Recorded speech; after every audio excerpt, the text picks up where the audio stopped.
कल हमने कक्षा 9वीं के भैया बहनों को उस 3.4 का अध्याय के बारे में बताया था।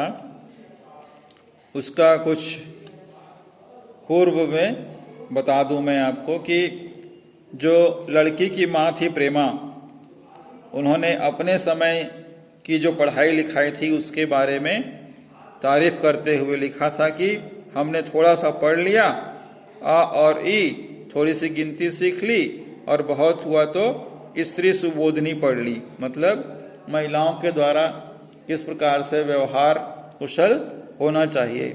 इतनी सी पढ़ाई से उनका समय जो था वो बहुत अच्छा बीत गया। लेकिन आजकल के लक्षण ही अनोखे हैं। लेकिन आजकल की पढ़ाई और बच्चों के गुण अलग ही हैं, अलग प्रकार के हैं। अनोखे मतलब अलग प्रकार के हैं। इस प्रकार से प्रेमा ने राम स्वरूप से बात की, मतलब लड़की के पिता से बात की। ठीक है, इतने में आगे देखिए क्या होता है। राम स्वरूप ग्रामोफोन बाजा होता ना। ग्रामोफोन एक प्रकार का संगीत का बाजा होता है ना, जो जिसे ग्रामोफोन कहा गया है। ठीक है, एक तरह का यंत्र होता है जिससे संगीत सुना जाता है। ठीक है, उसमें एक प्लेट होती है काली सी, उसके ऊपर एक पेन रखते हैं तो वो उसमें संगीत बजता है। ठीक है, इस प्रकार से राम स्वरूप ने कहा ग्रामोफोन बाजा होता है ना। तो प्रेमा ने कहा क्यों? फिर राम स्वरूप ने क्या बताया? 2 तरह का होता है। ठीक है, एक तो आदमी का बनाया हुआ, उसे एक बार चलाकर चाहे रोक लो। दूसरा परमात्मा का बनाया हुआ, उसका रिकॉर्ड एक बार चढ़ा तो रुकने का नाम ही नहीं लेता। इस प्रकार से राम स्वरूप ने थोड़ा सा मजाक वाला शब्द कहा है। ठीक है, उसने क्या कहा कि एक तो आदमी का बनाया हुआ ग्रामोफोन है जिसे एक बार चलाकर चाहो तो रोक दो, और एक परमात्मा का बनाया हुआ है, उसका रिकॉर्ड एक बार चढ़ा तो रुकने का नाम नहीं लेता। कहने का तात्पर्य यह है कि महिलाएं जब एक बार बोलना शुरू कर देती हैं, कुछ महिलाएं, तो रुकने का नाम नहीं लेती हैं, है ना। इस प्रकार से उन्होंने शब्दों का उपयोग किया है। प्रेमा ने क्या कहा फिर? हटो भी, तुम्हें ठिठोली सूझती रहती है, मतलब आपको मजाक सूझता रहता है। मैंने जो बताया बिल्कुल सही बात है।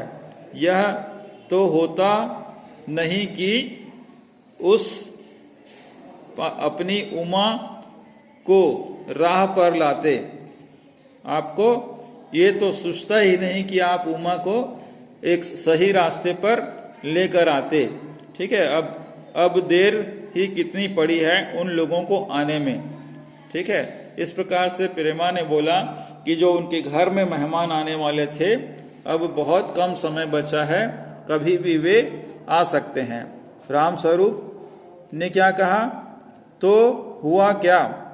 इस प्रकार से राम स्वरूप ने अपने धर्मपत्नी से पूछा। फिर प्रेमा जी ने क्या कहा?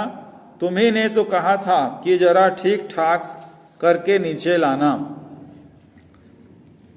आजकल तो लड़की कितनी ही सुंदर हो, बिना टीम टाम के भला कौन पूछता है।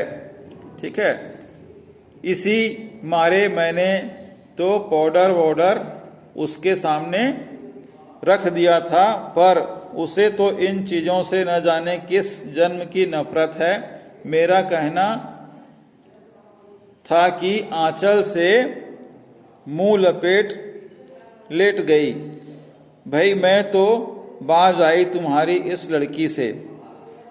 प्रेमा ने अपनी बेटी उमा के बारे में बताते हुए कहा कि तुम्ही ने कहा था कि ठीक ठाक नीचे लाना, मतलब उमा को ठीक से तैयार करके मेहमानों के सामने लेकर आना। लेकिन आजकल की लड़की अपनी उमा के बारे में बोल रही है कि कितनी भी सुंदर हो, कितनी भी गुणवान हो, लेकिन बिना टीम टाम के, मतलब बिना सजे सवरे, न रहे तो उसे कोई नहीं पूछता। इसी मारे मैंने उसके सामने पाउडर वगैरह क्रीम वगैरह रख दी, पर इन चीजों से तो उसे पता नहीं किस जन्म की नफरत है, उन्हें कुछ अच्छा ही नहीं लगता। मेरा कहना था कि आंचल मुंह लपेट गई। मैंने इतना ही कहा और वो मुंह फेर के लेट गई। मैं तो इस लड़की से, तुम्हारी लड़की से बाज आ गई, मतलब हार मान गई हूं, इससे कोई जीत नहीं पाएगा। इस प्रकार का प्रेमा की बेटी जो उमा है वो थोड़ी सी नाराज या नखरे में लग रही थी। फिर राम स्वरूप ने क्या कहा, न जाने कैसा इसका दिमाग है। उमा के बारे में कहा, वरना आजकल की लड़कियां के सहारे तो पाउडर का कारोबार चलता है। राम स्वरूप ने क्या कहा कि न जाने ये किस प्रकार की हमारी उमा है जो पाउडर क्रीम वगैरह नहीं लगाती, वरना आजकल की लड़कियों से तो पाउडर वगैरह का जो धंधा है वो बहुत तेजी से चल रहा है। इस पर प्रेमा ने कहा, अरे मैंने तो पहले ही कहा था इंट्रेस ही करा लेते। इंट्रेस ही करा लेते मतलब इंट्रेस मतलब होता है प्रवेश, ही करा लेते। लड़की अपने हाथ में ही रहती और उतनी परेशानी न उठानी पड़ती, पर तुम तो ठीक है। इस प्रकार से प्रेमा ने राम स्वरूप से बातचीत करते हुए कहा। ठीक है, देखिएगा, इंटरेस्ट मतलब प्रवेश है ना, प्रवेश ही करा लेते मतलब उन्हें बुला ही लेते। चलिए आगे देखिएगा, फिर राम स्वरूप ने क्या बात काटते हुए क्या बोला, चुप चुप मतलब चुप हो जाओ। दरवाजे में झांकते हुए देखा, तुम्हें कतई अपनी जुबान पर काबू नहीं रहता। कल ही बता दिया था कि उन लोगों के सामने जिक्र और ही ढंग से होगा, मगर तुम तो अभी से सब कुछ उगले देती हो। उनके आने तक तो न जाने क्या क्या हाल करोगी। ठीक है, इस प्रकार से राम स्वरूप ने अपनी धर्मपत्नी प्रेमा को बोला कि अब चुप भी हो जाओ, मैंने आपको बताया था कि इस प्रकार की बातें नहीं करनी है। ठीक है, आगे बोलिया प्रेमा ने, अच्छा बाबा मैं न बोलूंगी, तुम जैसी तुम्हारी मर्जी हो करना, बस मुझे तो मेरा काम बता दो। इस प्रकार ने प्रेमा ने राम स्वरूप जी से हार मानते हुए क्या बोला, अच्छा ठीक है मैं नहीं बोलूंगी, तुम्हारी जैसी मर्जी हो तुम करना, सिर्फ मेरा काम क्या है वो बता दो। इस प्रकार से राम स्वरूप ने कहा, तो उमा को जैसे तैसे तैयार कर दो, न सही पाउडर वे वैसे कौन सी बुरी है, पान लेकर भेज देना उसे, और नाश्ता भी तैयार है ना। इस प्रकार से उन्हें बोला कि नाश्ता तो तैयार है ना। और फिर उनका जो कर्मचारी था रतन आता है और वहां पर आते हुए बोला कि राम स्वरूप ने बोला, आ गया रतन, इधर ला, इधर बाजा नीचे रख दे और चद्दर खोल के पकड़ तो जरा उधर से। फिर चद्दर को बिछाया और उस पर बाजा रख दिया। बाजा मतलब एक प्रकार से ढोलक या हारमोनियम रहा होगा, है ना। और प्रेमा ने बोला कि नाश्ता तैयार है, मिठाई तो वे लोग ज्यादा खाएंगे नहीं, कुछ नमकीन चीजें बना दी हैं, फल रखे ही हैं, चाय तैयार है और टोस्ट भी है, मगर हाँ मक्खन तो आया ही नहीं। इस प्रकार से प्रेमा ने राम स्वरूप जी को बताया कि सभी चीजें तैयार हैं, मेहमानों को जो प्लेटें लगाई जाती हैं, नाश्ता लगाया जाता है, वो सभी चीजें तैयार हैं, टोस्ट भी है, चाय भी है, लेकिन मक्खन नहीं है। इस प्रकार से उन्होंने राम स्वरूप जी को बताया। क्या कहा, मक्खन नहीं आया, तुम भी किस वक्त तुम्हें याद आई है, जानती हो कि मक्खन वाले की दुकान बहुत दूर है, पर तुम्हें ठीक से वक्त पर कोई बात सूझती ही नहीं है।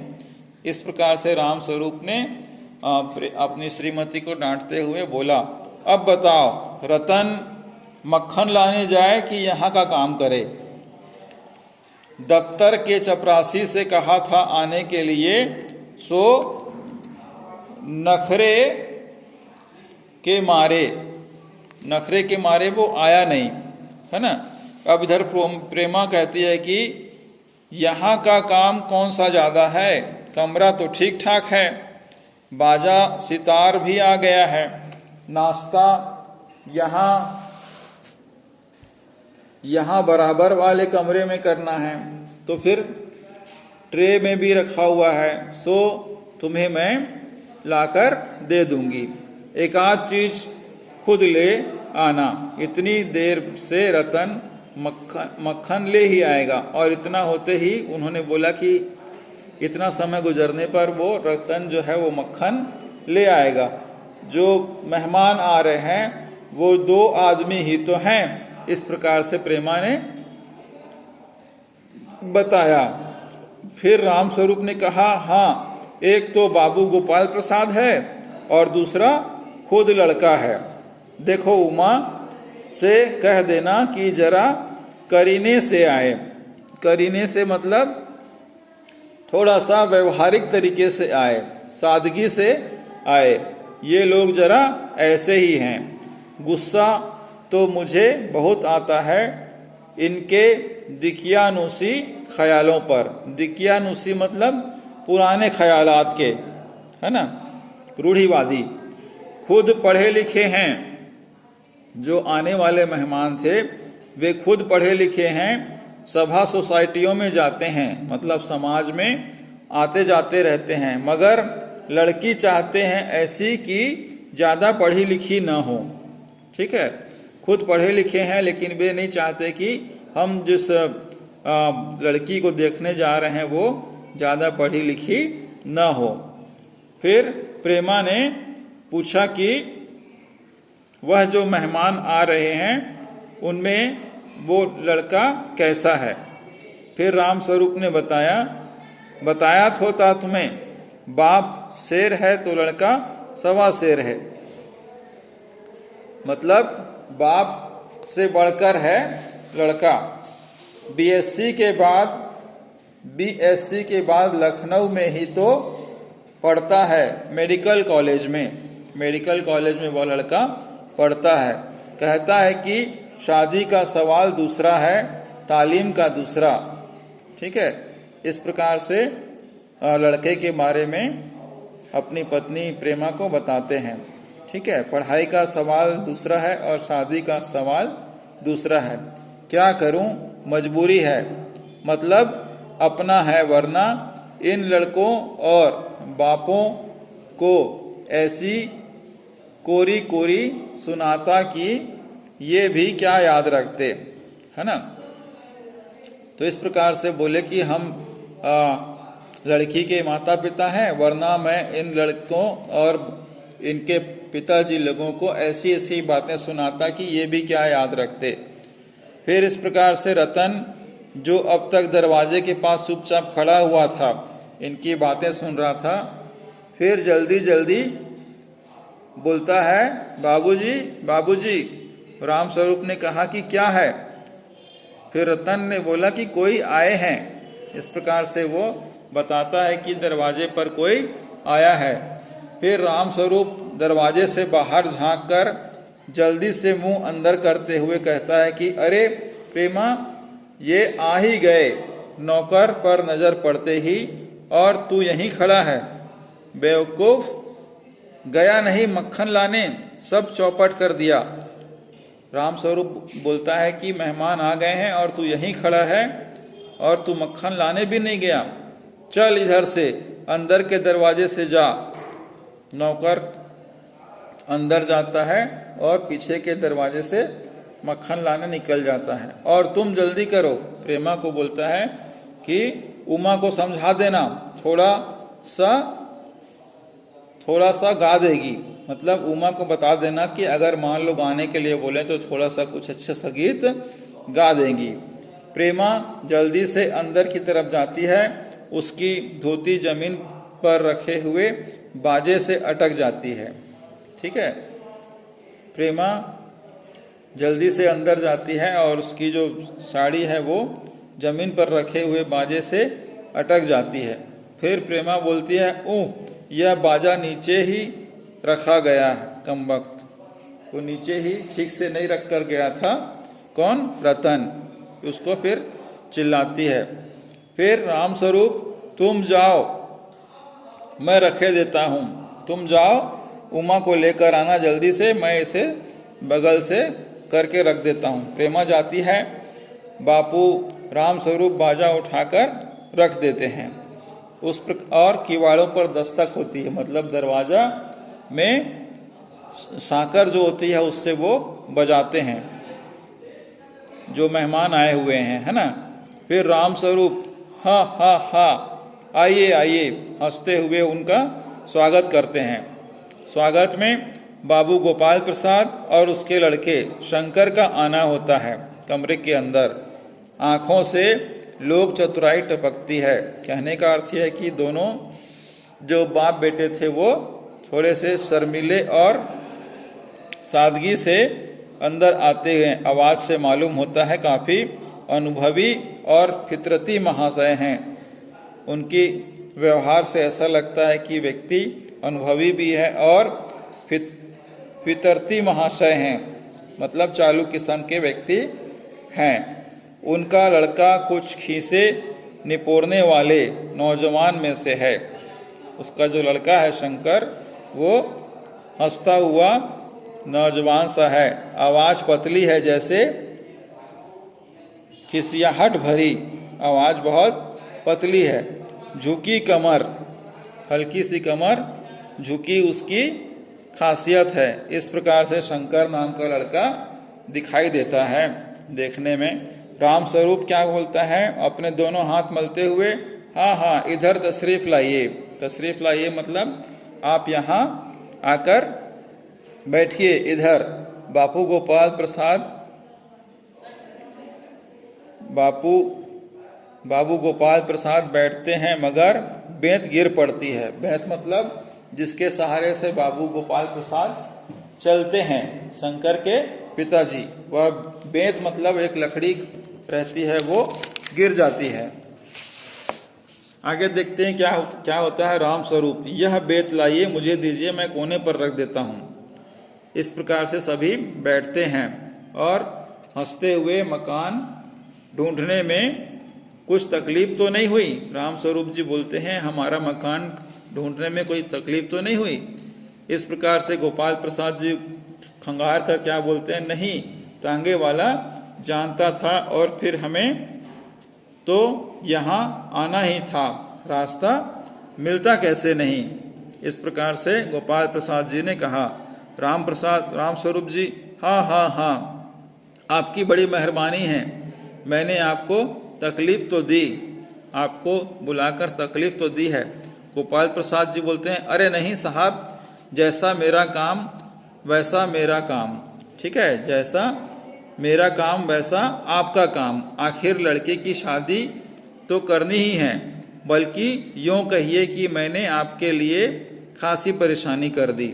इस प्रकार से गोपाल प्रसाद जी बोलते हैं कि नहीं साहब, जैसा आपका काम है वैसा ही हमारा काम है। आखिर लड़के की शादी तो करनी ही है, बल्कि यूं कहिए कि मैंने आपके लिए एक परेशानी के रूप में आ गया हूँ। फिर रामस्वरूप जी कहते हैं कि हाँ हाँ ये लीजिए, आप तो मुझे कांटों में घसीटने लगे। इस प्रकार से आप जो कह रहे हैं उससे मुझे शर्मिंदा कर रहे हैं। हम तो आपके सेवक ही हैं। थोड़ी देर बाद लड़के की तरफ मुखातिब होकर, मतलब लड़के की तरफ देखते हुए बोले, और कहिए शंकर बाबू, कितने दिनों की छुट्टियां हैं। मेडिकल कॉलेज में जो शंकर पढ़ता था उससे पूछे कि कितने दिन की छुट्टियां हैं। शंकर बोलता है कि जी कॉलेज की छुट्टियां नहीं हैं, वीक एंड चला आया था।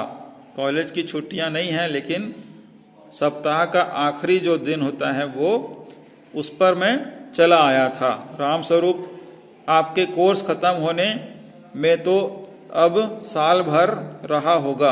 राम स्वरूप ने क्या पूछा शंकर से? आपका जो कोर्स है वो खत्म होने में तो अब साल भर रहा होगा। शंकर फिर क्या बोलता है? जी, यही कोई 1-2 साल का कोर्स है। फिर राम स्वरूप बोलता है 1-2 साल?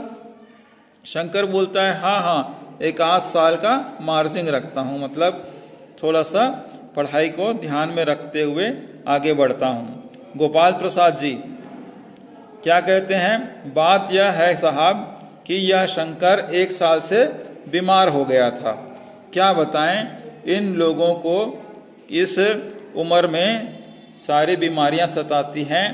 एक हमारा जमाना था कि स्कूल से आकर दर्जनों कचौड़ियां उड़ा जाते थे, मगर फिर भी खाना खाने बैठते तो वैसे की वैसी भूख रहती थी। लेकिन आजकल के बच्चे तो, आगे क्या कहता है रामस्वरूप, कचौड़ियाँ भी तो उस जमाने में पैसे 2 की आती थी, मतलब बहुत सस्ती होती थी। इस प्रकार से रामस्वरूप ने कहा। फिर गोपाल प्रसाद जी क्या बोलते हैं? जनाब, यह हाल है कि 4 पैसे की ढेर सारी मलाई आती थी और अकेले 2 आने की हजम करने की ताकत थी। अकेले उस समय इतनी सस्ती थी कि हम बहुत से चीज़ें खा लिया करते थे। और अब तो बहुतेरे खेल वगैरह होते हैं स्कूलों में, अब तो बहुत से खेल वगैरह होते हैं स्कूलों में। तब न तो वॉलीबॉल का ज़माना था, न टेनिस, न बैडमिंटन, बस कभी हॉकी या क्रिकेट कुछ लोग खेला करते थे। मगर मजाल है कि कोई कहे कि यह लड़का कमज़ोर है। शंकर और रामस्वरूप खीसे निपोरने लगे, मतलब दांत दिखाते हुए हंसने लगे, अपने ज़माने की बातें करने लगे। फिर रामस्वरूप जी, जी हाँ, उस ज़माने की तो बात ही दूसरी थी, इस प्रकार से हंसते हैं। अब गोपाल प्रसाद जी जोशीले आवाज़ में बोलते हैं, और पढ़ाई का यह हाल था कि एक बार कुर्सी पर बैठ गए कि 12 घंटे की लिखता था फर्राटे में। लेकिन आजकल एमए भी मुकाबला नहीं कर सकते। उस समय की पढ़ाई का तो क्या कहना था, है ना। इस प्रकार से बताते हैं, अपने समय की बातों को याद ताज़ा करते हैं। कौन? गोपाल प्रसाद और राम स्वरूप जी। ठीक है, तो यहाँ पर इतना ही। फिर अगले दिन इस कहानी को पढ़ेंगे और बताएंगे। ठीक है, आप लोग भी थोड़ा सा पढ़ते रहिए और सीखते रहिए कि